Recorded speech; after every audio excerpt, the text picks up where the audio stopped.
Good afternoon. My name is Sandra Cron, and I'm the Educational Coordinator for the Manitoba Association for Rights and Liberties.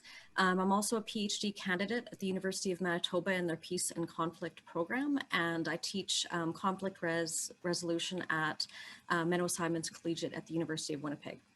I'm really happy today to share kind of our experiences looking at COVID-19 anti-racism campaign, specifically in Manitoba. And I just would like to start with a land acknowledgement. So the Manitoba Association for Rights and Liberties is located on the traditional territory of the Anishinaabe, Cree, Ojibwe, Dakota, Dene, and Métis people. Marl's primary office is located on Treaty 1 territory, as well as the birthplace of and homeland of the Métis Nation. Though our work in Manitoba extends through Treaties 1, 2, 3, 4, 5, 6, and 10. And specifically, Winnipeg's water comes from Treaty 3 territory. We respect the work the treaties formed on these territories and acknowledge that we are all treaty people. We recognize the genocide and colonization endured by the Indigenous peoples, and we are committed to working in partnership with Indigenous communities towards justice, equity, and reconciliation. So we're just going to introduce the other three presenters for this presentation. So Jessica, you can go to the next slide. And we'll start with Yenny, please. My name is Yenny Trim, and I'm a corporate commercial lawyer in the city of Winnipeg. And I've been a resident of Winnipeg for the last, well, over 30 years. I was born in Vietnam and immigrated here in 1985. I am presently the president of the Asian Heritage Society of Manitoba, which is a non-profit organization. I've been a longtime member since its assumption in 2002, and the president since 2018. And I will be speaking reporting line for Manitoba. Hi, my name is Golo Chaboru. I'm currently working for the City of Winnipeg as the Special Project Initiative lead for newcomer issues. And I was tasked originally to co-develop, and I am currently implementing the City of Winnipeg's Newcomer Welcome and Inclusion Policy Framework. Thank you. Thank you, Golocha. And I am Jessica Prasnick. I'm one of the project managers at Immigration Partnership Winnipeg. What I oversee at IPW is civic engagement and inclusion projects, as well as employment-related projects. I'll talk more about my organization when we get to that in the slide. So for this presentation, we have a little bit of a different format than some of the other workshops. We're actually not going to break our presentations up into sections. It's basically because we ran this campaign very collaboratively and everything really intertwines with each other. So we thought it would be best if we just kind of combined all of our presentations.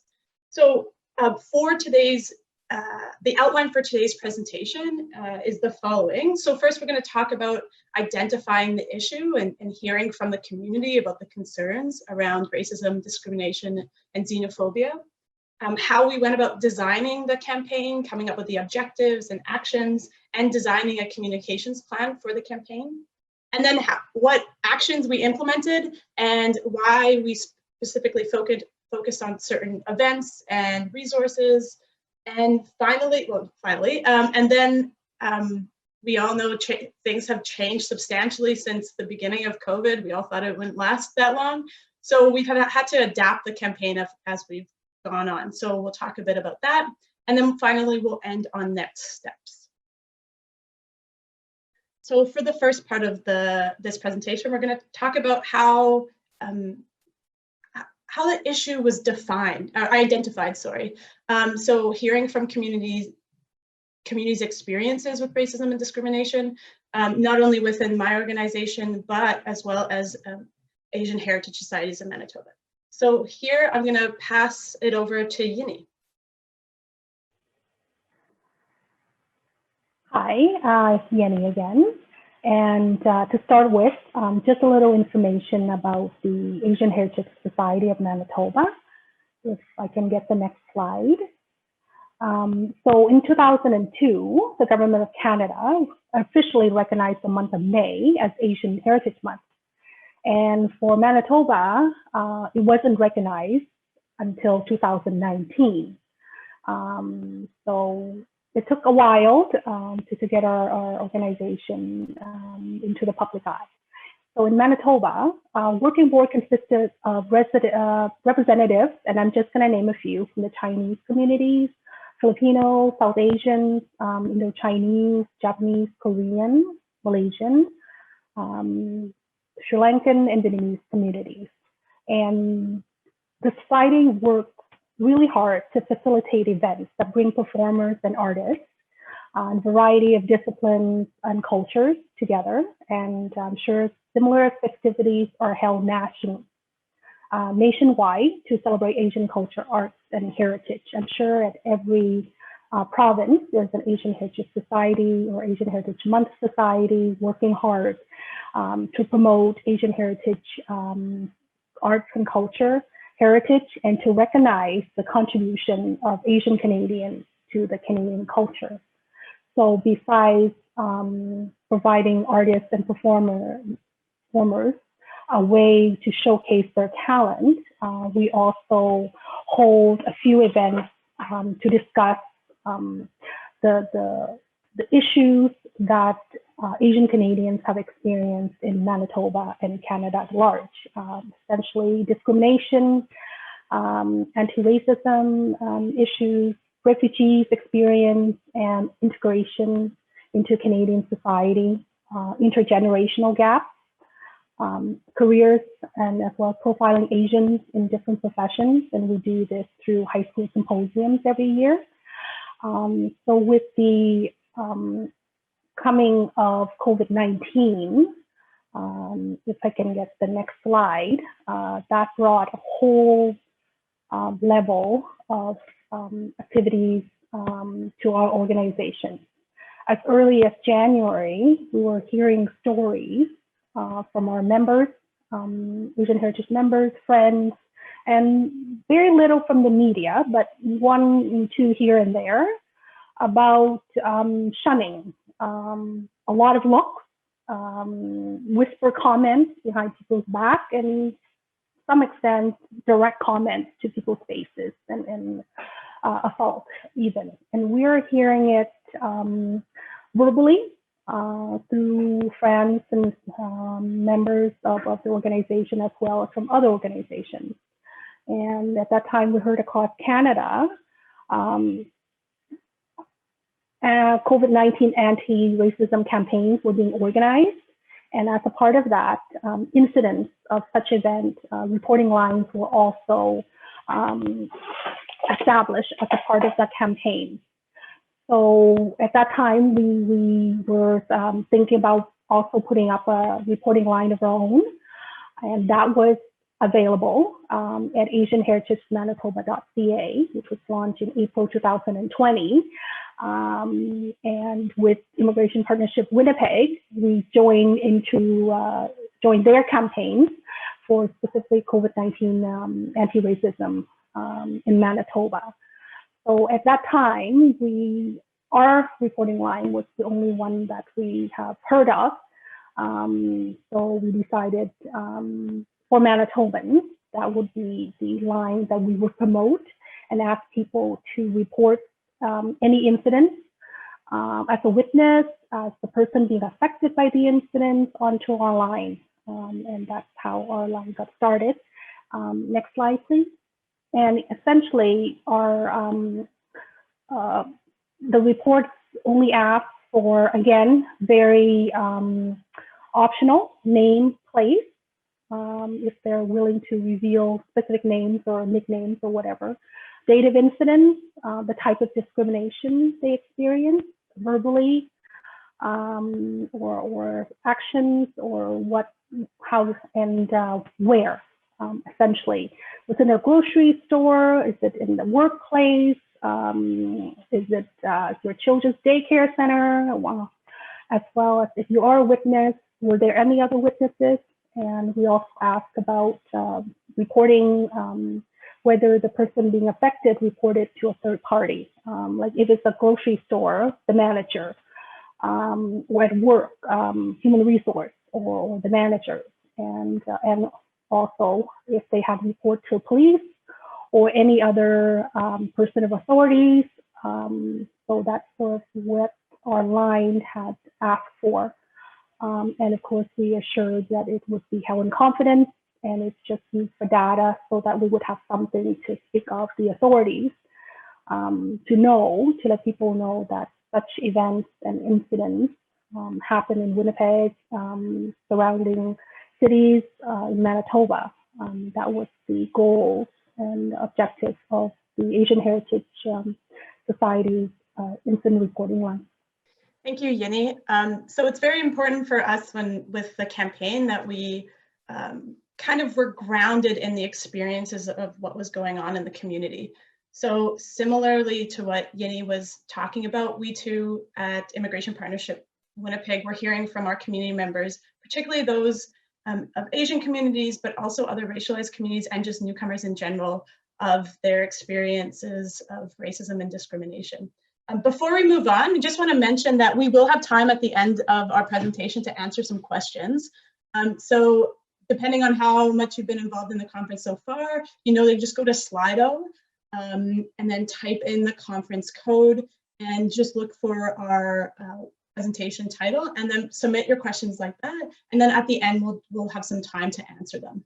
So thank you for that. Okay, so once we had identified the issue, we then wanted to bring partners around the table. So at Immigration Partnership Winnipeg, we're what's known as a local immigration partnership that we seek to make Winnipeg a more welcoming and inclusive city. So we don't provide direct services, we provide indirect services by bringing together, collaboratively bringing together diverse stakeholders to identify issues and come up with solutions collaboratively. So particularly when we started hearing about these concerns from the community, we brought them up to our civic engagement and inclusion sector table. So this sector table is an action-oriented group of community members and organizations that are dedicated to raising awareness of newcomer barriers and contributions to the community, exploring opportunities for newcomer participation in civic life, and bringing newcomer voices to decision makers. So when we had a conversation at our civic engagement and inclusion sector table, we decided that we wanted to action something. We wanted to create a campaign. We wanted to create some activities in order to address the increasing acts of racism, discrimination, and xenophobia. So from that sector table, we established a COVID-19 anti-racism working group. And at the beginning, we brought together members, interested members from the civic engagement and inclusion sector table. But then we also made sure that we involved other stakeholders that were really affected by COVID-19 racism. So that's interesting enough. We got in Sandra and Yini, those are members that we brought into the working group, particularly because Sandra's expertise within human rights and Yini's connection with the Asian Heritage Society of Manitoba. So we brought them in to kind of help us with planning out the campaign. So the next piece is when we had our working group set out, we needed to come up with what was the objectives of the campaign? Like what did we seek to want to do, achieve with this campaign? So our overall objective, I guess what you would describe as our mandate for the campaign is described on the slide, but so due to the increasing acts of racism, discrimination, and xenophobia experienced by Asian community members, other racialized groups, and newcomers in Manitoba, we wanted to partner with community organizations to launch our campaign. And the title of our campaign is Manitobans, COVID-19 Doesn't Discriminate, Nor Should You. And our three major objectives of the campaign when we established was to bring awareness of the racism, discrimination, and xenophobia experienced by these communities due to COVID-19, while condemning the association of COVID-19 with any racial or ethnic group. We then wanted to provide information and tools for community groups and the general public on how to respond in a safe manner to acts of racism, discrimination, and xenophobia. And then the final one is we want to highlight that many of these folks who are experiencing racism and discrimination were actually the members in our community working in essential positions. So while they were experiencing these terrible things, they simultaneously were supporting all of us in Manitoba. So then once we had our objectives set, we needed to come up with our means to achieve those objectives. So we picked out some original actions that we would do. The first was to develop a poster campaign. And we'll go into more details in all of these, but the first was to do a poster campaign where we get posters in French and English put across the province in different businesses and organizations. The next was developing resources to provide information for those who are experiencing racism, as well as allies on how to respond when they witnessed it, as well as host some educational events related to COVID-19 and racism, and then launch a social media challenge that really highlighted those essential workers. And we wanted to, like Yini was saying, they had started to hear these experiences coming from the community. So we really wanted to base these actions on responses to those experiences. So we were hearing that incidents were happening in grocery stores, on the bus, and so we thought that by having the poster campaign and developing these resources, they would help to try to adjust some of those things that were happening. Okay. So the next was, in order to have a successful campaign, we needed to have a successful, a good strategic communications plan. So we first needed to develop the campaign brand. So it's interesting because in one of our first meetings, when we were trying to come up and strategize on what our slogan would be, somebody suggested COVID-19 doesn't discriminate, neither should you. And we all thought this was like an amazing original slogan, and only to Google it and realize that the Center for Research Action and Race Relations had already actually used that slogan. But we really loved it, so we reached out to CRAR and asked if we could modify their slogan. And they agreed, which is phenomenal, and they do really great work out of Montreal, and there have been some of the big leaders nationally in regards to COVID-19 racism, so everybody check them out, they're great. So we modified their slogan to Manitobans, COVID-19 doesn't discriminate, nor should you. And then we made sure that we gave credit to CRAR on our posters and in our media release, because they had they had developed the great slogan. So we then needed to develop social media accounts to try to get the word out. So we established a Facebook and Instagram account under @Don'tDiscriminateMB. We also developed a web page on our website. And I should have mentioned this earlier, but the campaign, when we started it, we didn't have any specified funding for this campaign. So we were just building off of the funding we have from IRCC for our own work that we normally do. So we kind of did it on a shoestring budget, and the really in-kind support from all of our awesome partners who are here today, as well as countless others. So this is why we couldn't have a website strictly developed to dedicated to the campaign, so we had to utilize our existing resources. We also wanted to make sure that the campaign was really inclusive of communities in Winnipeg as well as across Manitoba. So we tried to reach out to other community organizations to kind of get their input on our campaign, but as well as gain partners for the campaign. So have them endorse the project, and then we could get the word out more. We'll talk a little bit later in the presentation about that. And we also wanted to make sure that some of our key documents were translated, no matter what, into French and English, but also specifically the resources into languages of those who were getting targeted, so they could also access it. And then finally, as any good project does, we had a campaign launch. So it happened in May, but unfortunately at the time, as I'm sure it was in all of your communities as well, this we couldn't do the campaign launch in person. We'd like to have one that has like 70 people. And at that time, media wasn't going out in person to any events. So we had to try to find a way to still get the word out. So we sent out media advisories well ahead of time. And then on the day of our launch, we just made sure that we had a variety of different speakers from various communities, as well as working group members, be able to speak about what was going on, as well as the campaign. And yes, yeah. And next slide, sorry. So yeah, like I talked about, we tried really hard to establish strong campaign partners to help us develop the campaign, but also endorse the campaign by putting up our posters and sharing resources. So I'm going to pass it over to Golocha to talk more about our campaign partners, both community and municipal. As you can see here, we have our list of campaign partners that have joined the campaign up to date.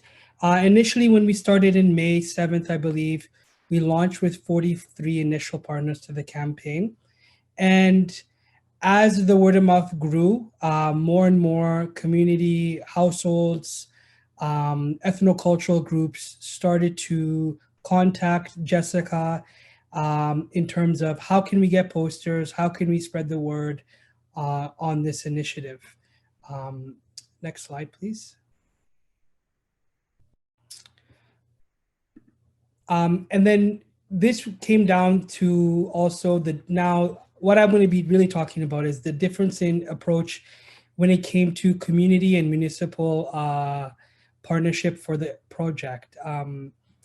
Like I said earlier, building partnerships with the community, as word spread, posters became more visible in storefronts and in different businesses. Community groups sought us out and they wanted to see our posters. On the other hand, within the municipal government approach, the city of Winnipeg, like most governments, are very risk averse. Unless they can really control the narrative and that element, I think there was a hesitancy for a project to be, endorsed publicly as a campaign partner. I had been from the inception, working as a newcomer lead within the city of Winnipeg and working alongside community partners in developing the project and the campaign. It was very difficult not to see the initial partnering happen right away. But as the campaign grew and as the posters became more and more visible, the city of Winnipeg 2 months later, decided to join on as a campaign partner. And now they've allocated resources to printing more posters, and there is hopes to put them at most civic buildings. So through that partnership and through the constant, I would say, sandwich pressure from within inside and outside, we were able to successfully become a campaign partner. I think next we'll go into the implemented initiatives that Jessica will talk about. Thanks, Golocha. Yeah, we're very excited about having the city as a partner, but very much what Golocha said, it was a inside through his initiatives as well as outside through all of our partners to really get that partnership going. So next we're going to talk, so we've now designed the campaign, we've designed the communication strategy, we now have a bunch of partners. So then it was like we needed to get started on the work. So as we've talked about a couple times, we had this poster campaign. So we had a designer develop the branding, but then with that, they developed our posters in French and English. And in order to develop these campaigns, we made sure that we had input from various partners. So sat in a couple different meetings with other LIPs across the province, as well as with our various sector tables to kind of get their input on the poster. And we finally came up with this design. And we printed posters both on normal poster paper, but as well as laminate paper, because our hope was really to get these posters out in high traffic areas like hospitals and grocery stores to really spread the message, especially because that's where some of the incidents were taking place. So it was actually quite fun and interesting. In order to get these posters distributed across the province, we set up a Google form.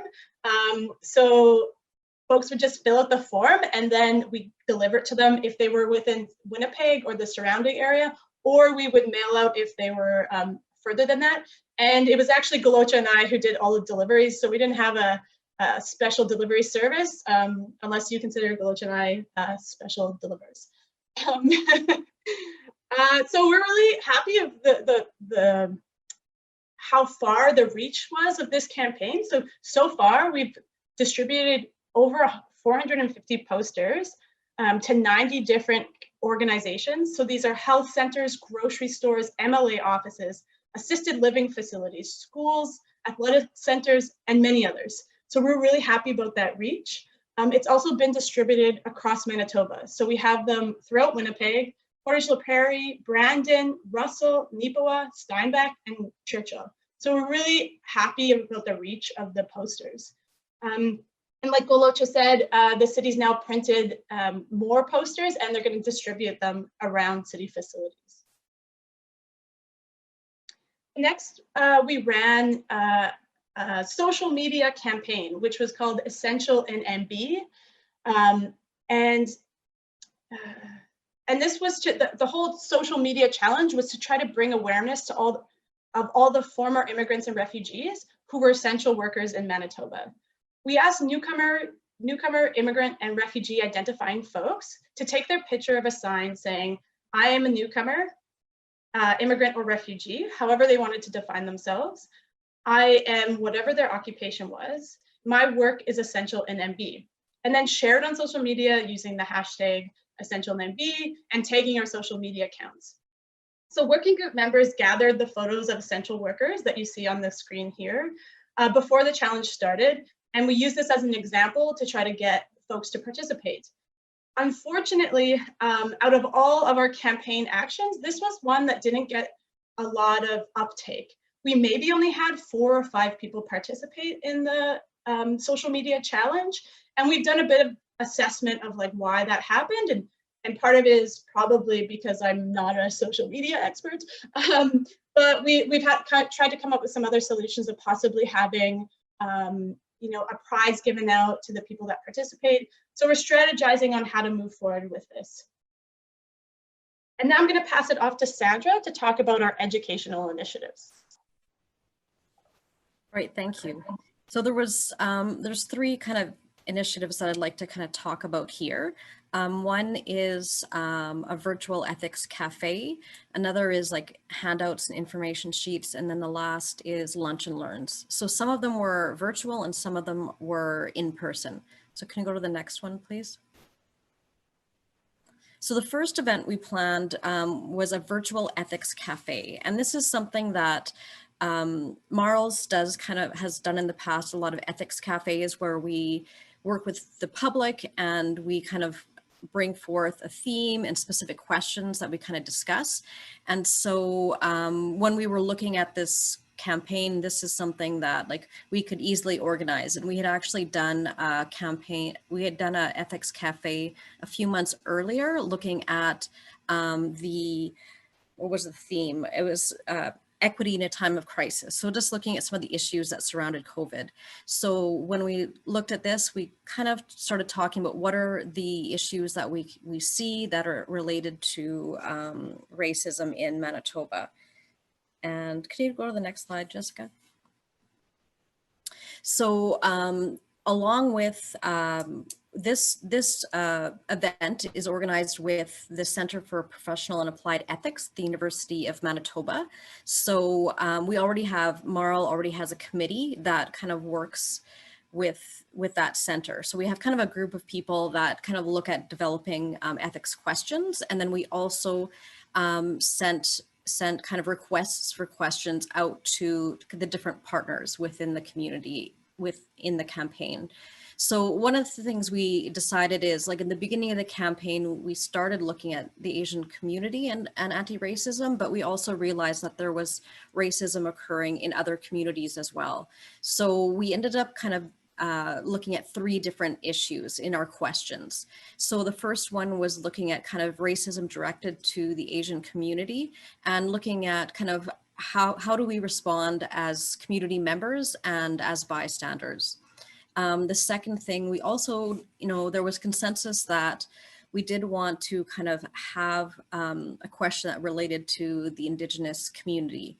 And so we looked here, we kind of talked about, once there was more movement within the province, how do we look at protecting northern communities that are vulnerable in a number of different ways.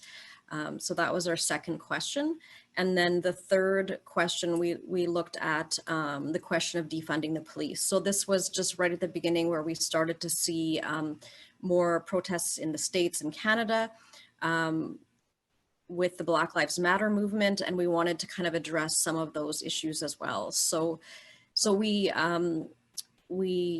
and with the Ethics Cafe, what we do is we kind of put the question out there, and then we put people in groups, and then they discuss the questions, and then we come back to a large group, and kind of we have a facilitator that kind of debriefs the different groups and kind of talks about the overarching issues. And because we knew that not everyone would necessarily be able to come to this event, what we did was after the event, we had people taking notes in the discussions. And so we made 3 blog posts based on kind of the discussion that happened there. So just reporting on some of what are the issues that people brought up. And yeah, we find that within like a 10-minute discussion, like in small groups, there was just such a richness of information, different experiences and different perspectives on the issues. So the blog post is on our website if you want to just take a look at kind of what was the discussion that we had. And next slide.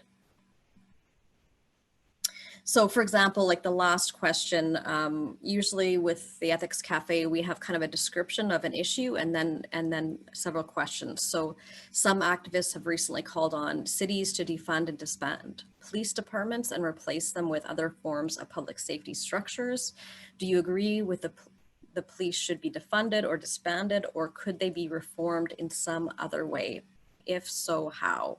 So we had a really interesting discussion here about also not only the police, but also looking at if the police were funding was to leave the police force, then who was going to take over? And we also talked about different social structures, like social work, education, where we also have issues of racism within those structures. So not only do we need to look at kind of racism within the police department, if we're looking at this issue, we also have to look at other social structures where we do see structural violence occurring and systemic racism. Okay, next. Yeah, and then over the summer, it was very nice that because we could have events outside, we decided to hold several lunch and learns outside. So, and we utilized city parks for this, and we did this in a circle format. So they were usually like a lunch and learn might be an hour. We did these an hour and a half. And one of the kind of the beginning components was to go around the circle and have everyone introduce themselves. And so this was really a great way to make connections between the different partner organizations. And a lot of us had been seeing each other on Zoom in meetings, but we hadn't actually physically met each other because we were just, we hadn't necessarily worked with each other in other programs. So it was a really good opportunity just to kind of see each other. And it was also just good to have something that was open to the public. And we actually it was very interesting because there was one event where there was an individual that was driving his bike by, and he stopped for about a few minutes and then shared with the whole group his opinions on the topic and then just rode off. So we had people that had kind of registered for it, but it also allowed for public engagement of just people kind of that were moving by. We had food as well, which, is something that in the last few months, we haven't had that opportunity just to gather and fellowship around food. So that was also, I think, a really important element. Our last event, we had to cancel because the numbers in Winnipeg had gone up again. So we weren't able to do all of the ones that we had planned over the summer. And then the other thing that was important is that for all of our events, we provided counselors for support. So just recognizing that these are really difficult issues, and you know, some people are faced with racism on a daily basis. And so we wanted to make sure that there was support for people if we were talking about things that triggered them. And we wanted people to be able to share their experiences freely, but also to do that in a safe atmosphere. And next. Yeah, so the three lunch and learns that we did, the first was looking at what is reconciliation. So we had some speakers from an organization called Circles of Reconciliation that kind of came and talked to us about that. We also looked at racism is a virus. So there we had people come in and just share some statistics on looking from Stats Canada on what's happening within racism across Canada. And then also talked about, had Yenny there talking about looking at the Asian Heritage Society and what they were doing and encouraging people to report incidents. And then the last one we did that I facilitated, and it was looking at public responses to racism. So we had some case studies, looked at different experiences, did some problem solving, talking about how do we address this within our communities. And next. Thank you, Yenny. Sorry, Sandra. Thank you, Sandra.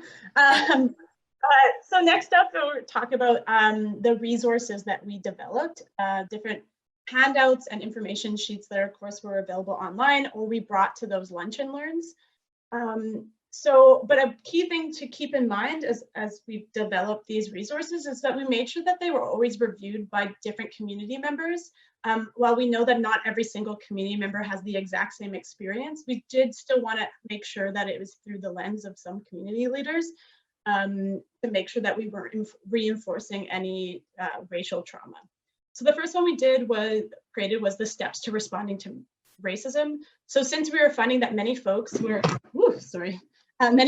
experiencing racist comments online, we tried to provide some tips and information on how to respond to those comments. The next, we developed a list of debunking racist COVID myths. So many racist COVID myths have spread throughout online, locally, nationally. So we really wanted to provide information for folks on how to respond when they hear those myths. So like I said, we made sure that we ran these myths by community members, and you'll see a few on the screen. I think we ended up coming up with about 10.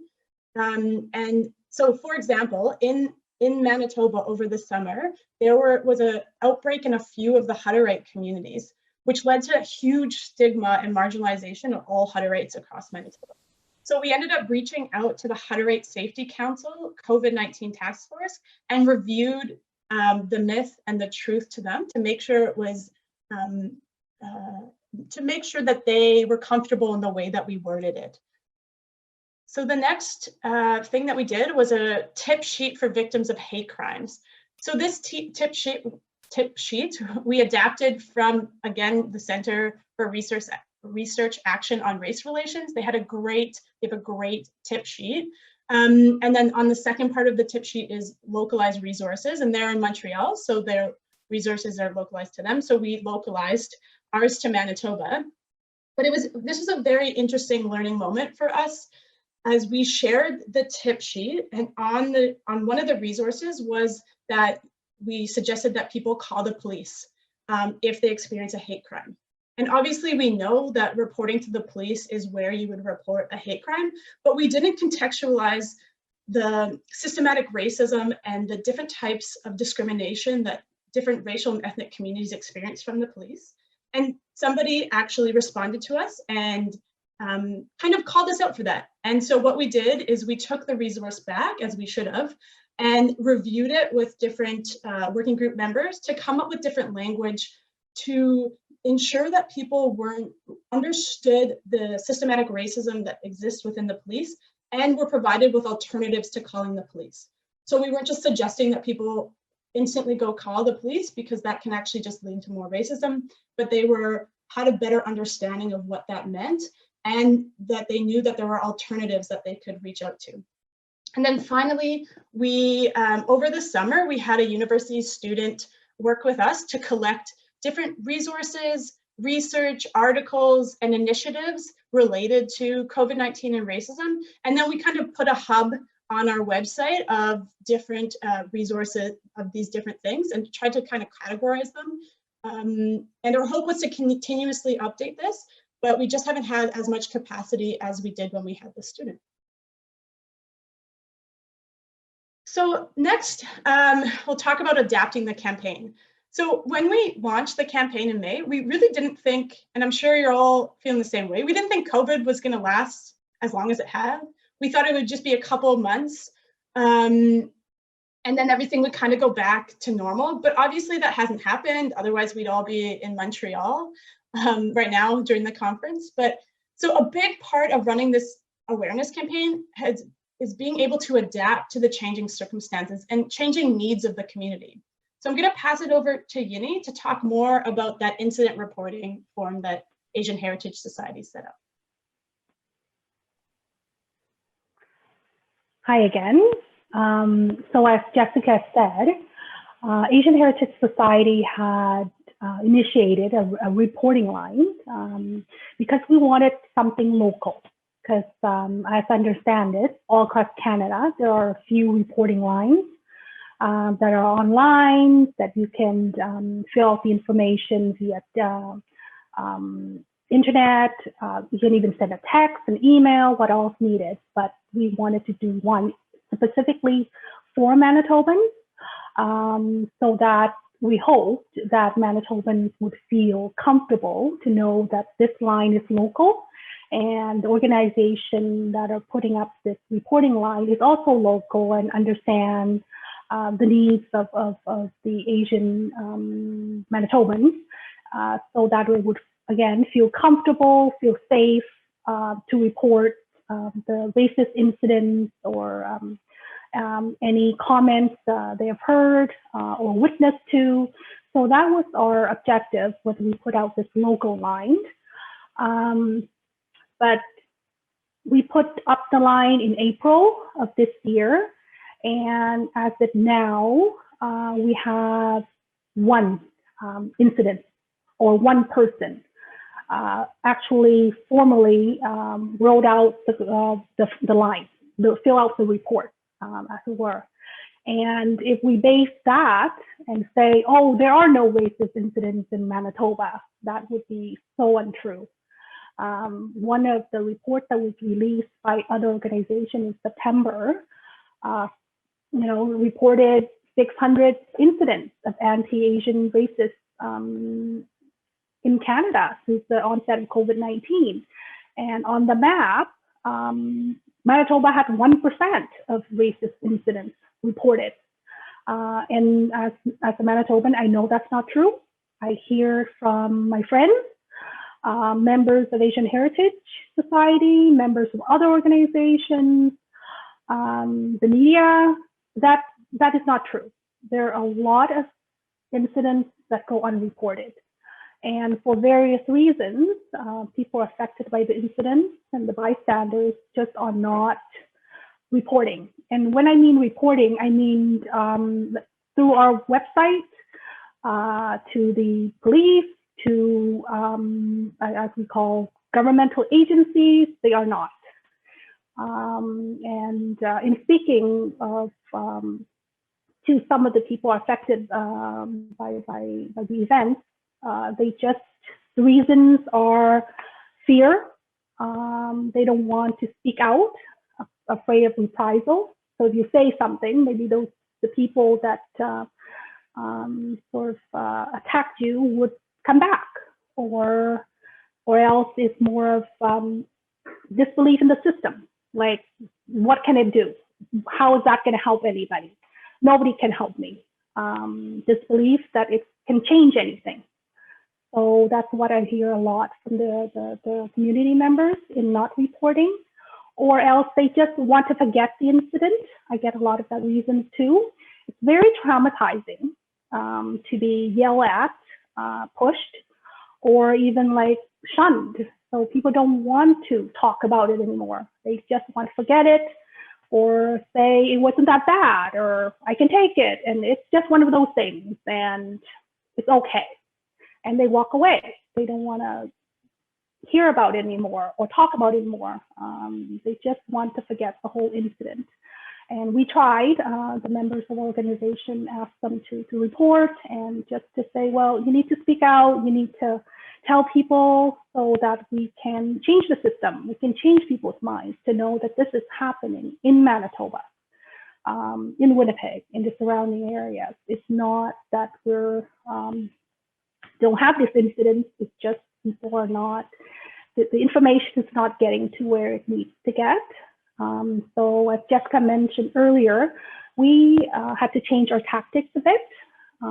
If we can go to the next slide. So we're one of the adaptations is to make, we're going to make our reporting line form a bit shorter, so that it's not so many questions, because some people have said that it's just too much and then they just don't want to be on it for a long time, as well as maybe the member himself, herself, doesn't want to fill it out, just sitting there and filling out the information. Maybe they would like to sit next to a friend or a member of the organization to help them fill it out. Just have somebody to next to you, so the event is not so traumatizing, just to have a holding hand while you fill this out. Or else maybe they can just tell you the story and you help them fill it out at a later point, or send an email, send a text. So just to have the story and it's not be such a formal process, because again, the formality of the reporting line may cause some people not to feel so comfortable. It feels, and I've heard it being said, it feels like you're filling out the sort of formal police report, and they just don't want to do that. So more of like, tell me your story, and then whoever heard the story would be the one breaking it down and providing our society the information. So that way we can just gather the data without traumatizing the person being affected one more time. And as well as we would be, instead of just sending the link to all the ally organizations, we may just send the reporting form itself so that the members of other organizations can print it out, and then just as you talk to people telling you about the racist incidents, can just help fill it out and then provide it back to our organization. And we're hoping that would improve the reporting and increase the, so that we can provide more information, more data, more knowledge out there that this the racist incidents happened, and that there are a lot of it, so that we can move forward on fighting this racism.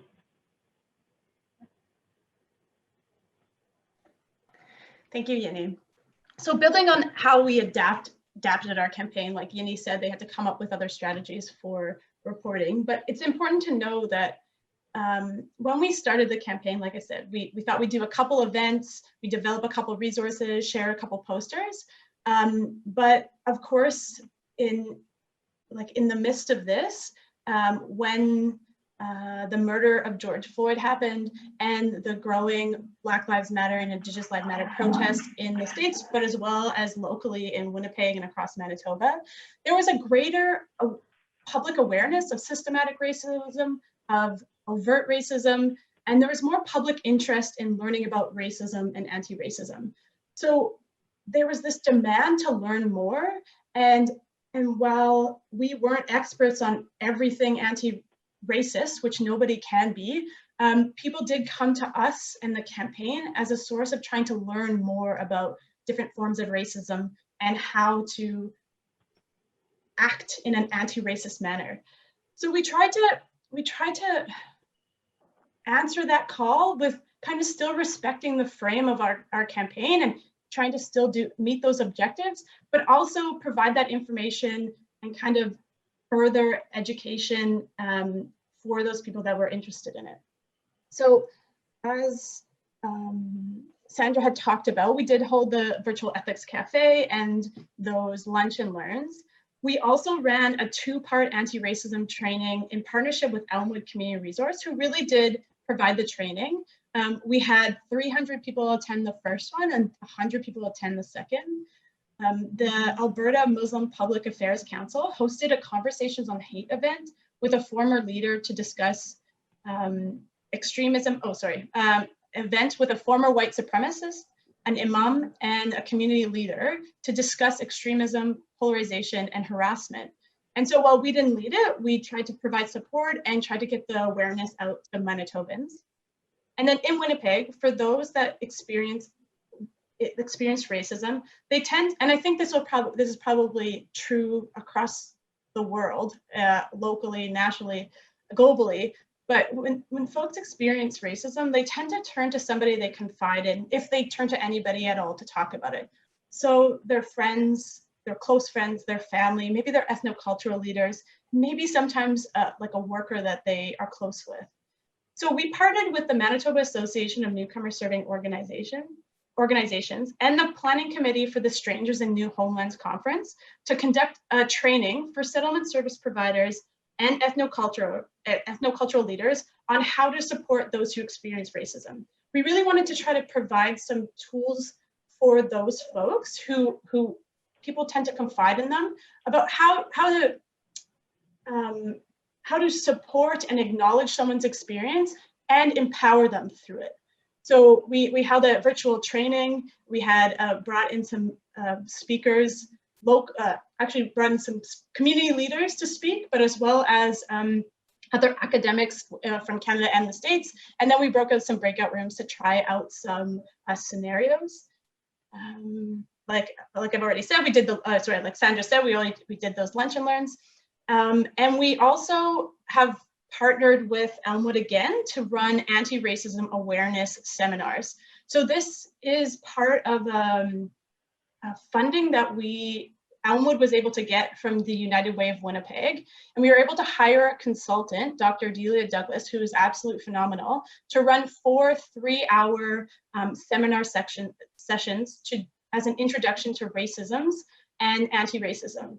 And it's important to note that through all of our trainings, we don't claim that you would come out an anti-racist expert, because that's just not possible. All of kind of the information that we share is to have people continue to think and have some tools to get more knowledge about the situation, about different forms of racism, but different actions, how they can incorporate anti-racism into their lives.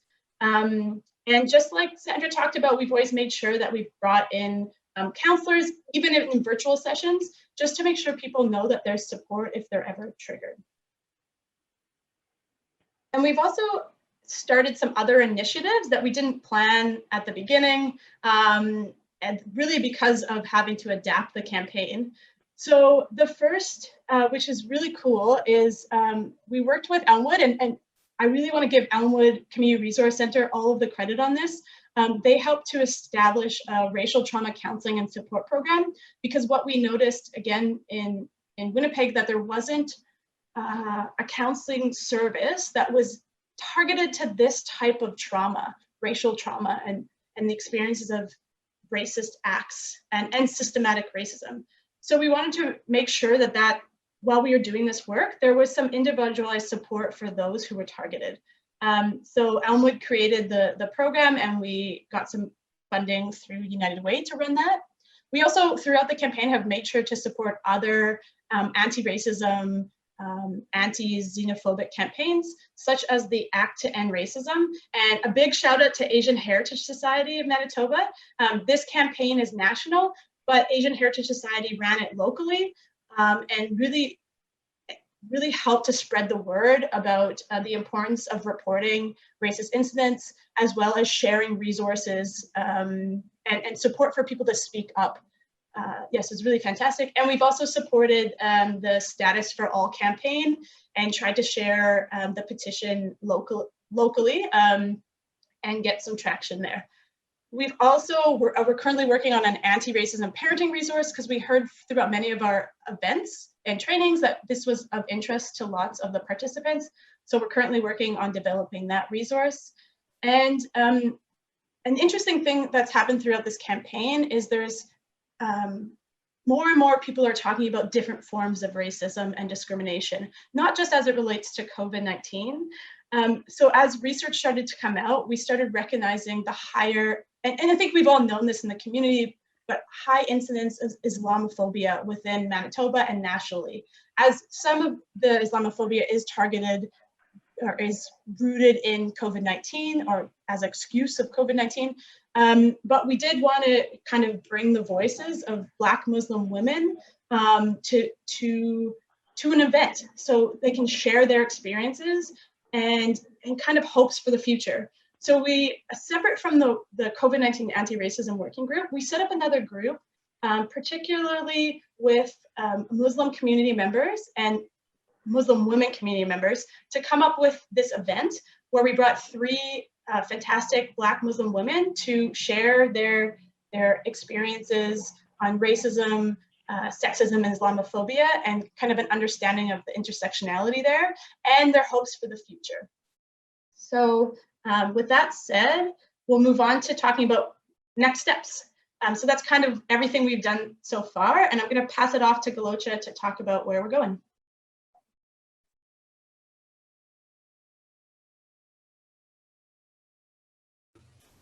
Yes, next steps. One thing I would like to say in regards to next steps as well, on top of what Jessica has said, was that the province of Manitoba, regarding COVID information, was the first province to collect socioeconomic and racial information on COVID patients, and they have yet to release that data, and that is somewhat of a concern. One thing I will say, to give them maybe some credit, they have organized a group of BIPOC community leaders within the health sector and discuss with them how to release that information. But it's still concerning as that information has yet to be released. In terms of other next campaign actions, social determinants of health, education, and awareness. COVID-19's disproportionate impact on BIPOC and immigrants. Immigrants, especially women, refugees, and BIPOC individuals have disproportionately lost jobs, have had hours reduced, and cannot make ends meet financially.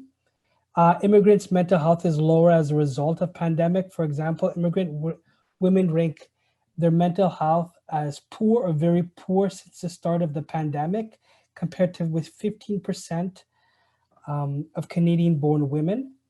Compared to the Canadian average, Black Canadians report a far worse health outcomes related to COVID-19, and the higher proportion of women healthcare workers infected with COVID-19 on Ontario in particular is punctuated by the fact that 44.9% were immigrant or refugee women. In fact, the number of COVID-19 positive female healthcare workers who were immigrants or refugees was more than double the number of male healthcare workers in total. In terms of the advocacy for development of evidence-informed policies to support BIPOC and newcomer communities, we are looking towards what does that look like? And also in terms of anti-racism work in Winnipeg, there has been a general upswing within that. The city of Winnipeg has developed these 4 initiatives that regards into anti-racism work that the city of Winnipeg would like to be the leader on in terms of for the people of Winnipeg. And some of that is in terms of launching an anti-racism week. And we're in the early discussions of how that can look like in terms of campaign actions. I think next slide.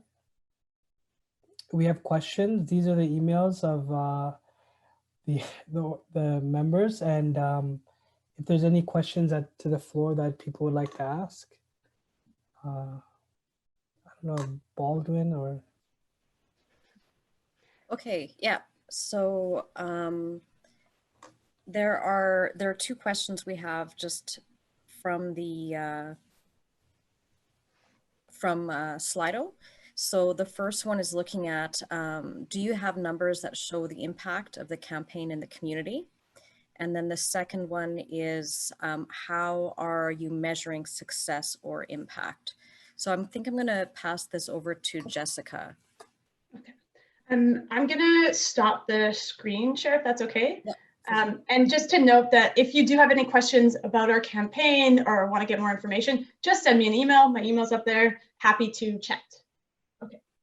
So this is a really difficult question. It's super hard to quantify someone's ability to, like, someone's learning path regarding anti-racism.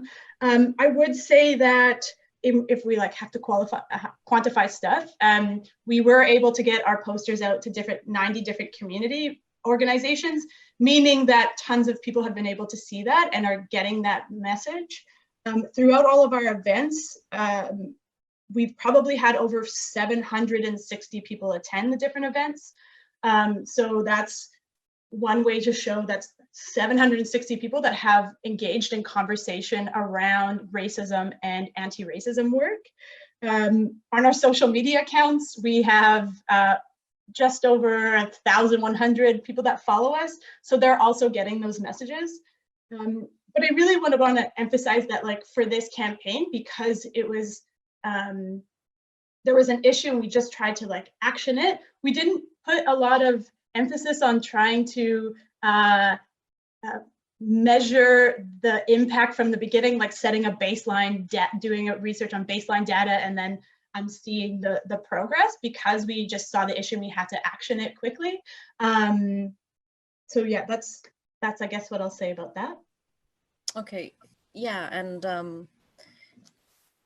I guess one of the things that I will just kind of make note of is within the meetings, we've always been kind of checking back and looking at the data from Stats Canada and different reporting agencies. So we've been really responding to what is the specific situation now, and so that's taken quite a bit of effort just to kind of look at what's happening, where are the issues, and where are the spaces in society, and then also kind of how we can respond to the concerns that people have.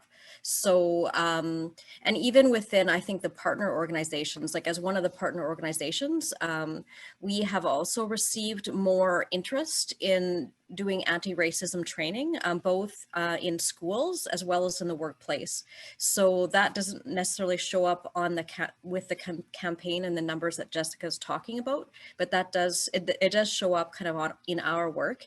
And I imagine there's other partners as well that that are experiencing that. So it's a good question. And I think it's something that, you know, we can definitely look at, even like within our own partners, asking people to share kind of what information do we have. And I'll just add a couple things to that as well, is that with a few of our different events, we've had evaluations afterwards. So we'll send out a survey to see how the event went. Was it informative? And for the most part, we've gotten positive feedback about the events being informative. And most times there's like tons more that people want to learn. So if our form of, or I guess if our measurement is that it's given people a bit of a foundation knowledge to try to learn more, I think for the most part, our trainings have been successful in that. And I also, it's interesting, there was a survey done by Probe Research around Manitobans' perspectives on racism.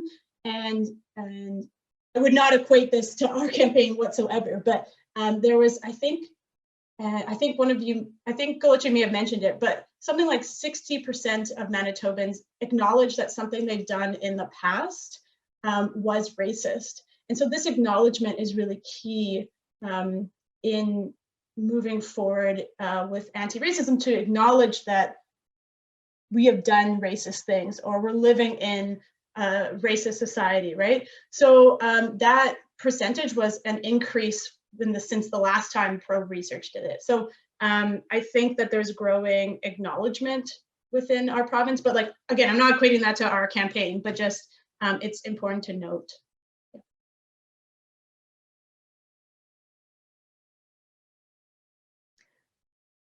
Oh, sorry. And then the next question was on how are we measuring success or impact?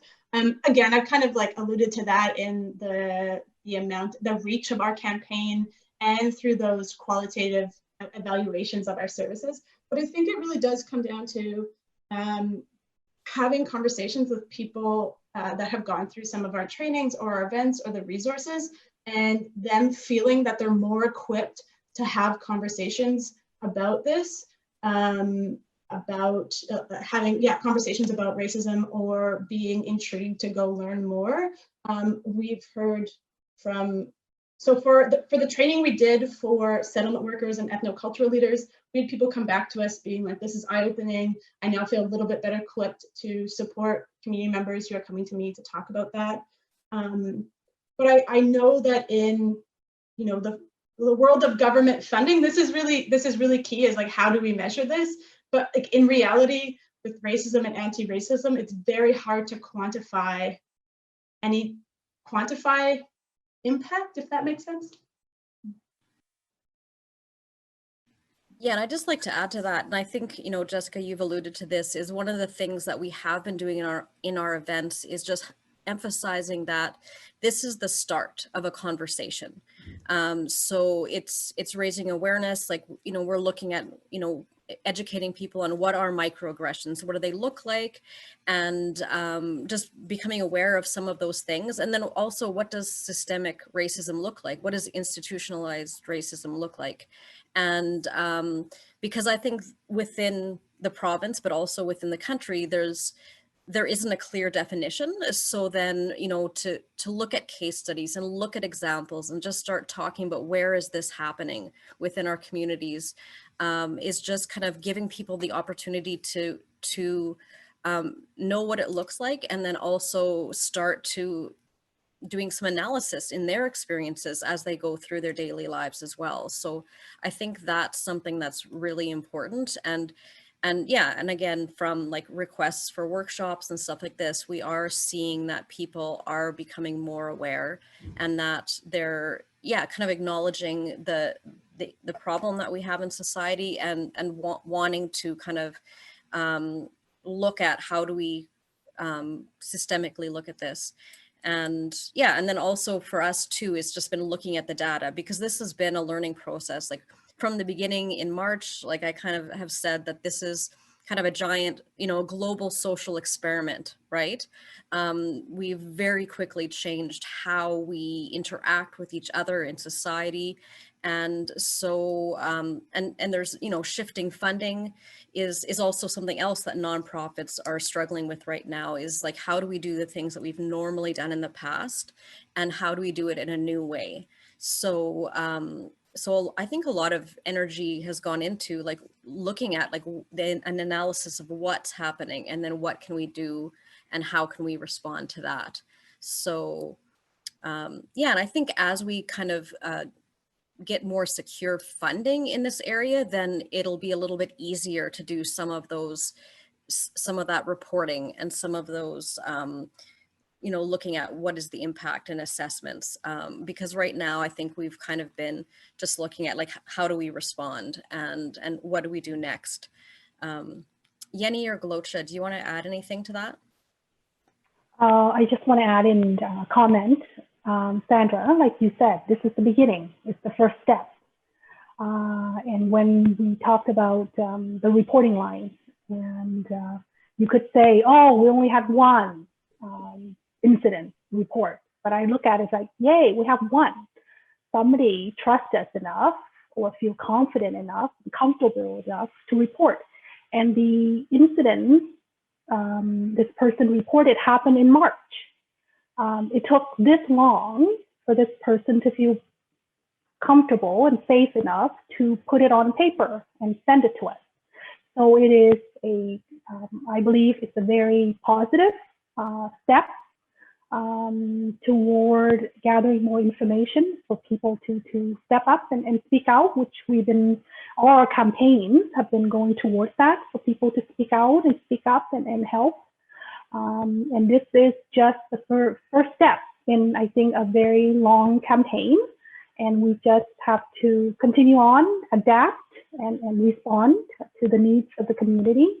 And eventually, I think we'll get there. We'll get the success, however it's measured, and to our campaigns and then to the work that we did. Okay. I guess then we'll end here. I just do want to take just a moment to thank all of the wonderful speakers for helping out on this presentation, but I also want to give a big shout out to all of the amazing partners that we've had on this campaign, but also the community members who we've brought in to speak or participate in our different events. We wouldn't have been able to run this campaign without community members sharing their experiences and being comfortable to share our resources. So we really do owe a huge credit to all of those wonderful folks who've partnered on the campaign with us. And thank you all for watching our presentation. And once again, feel free to reach out if you have any questions. Thank you.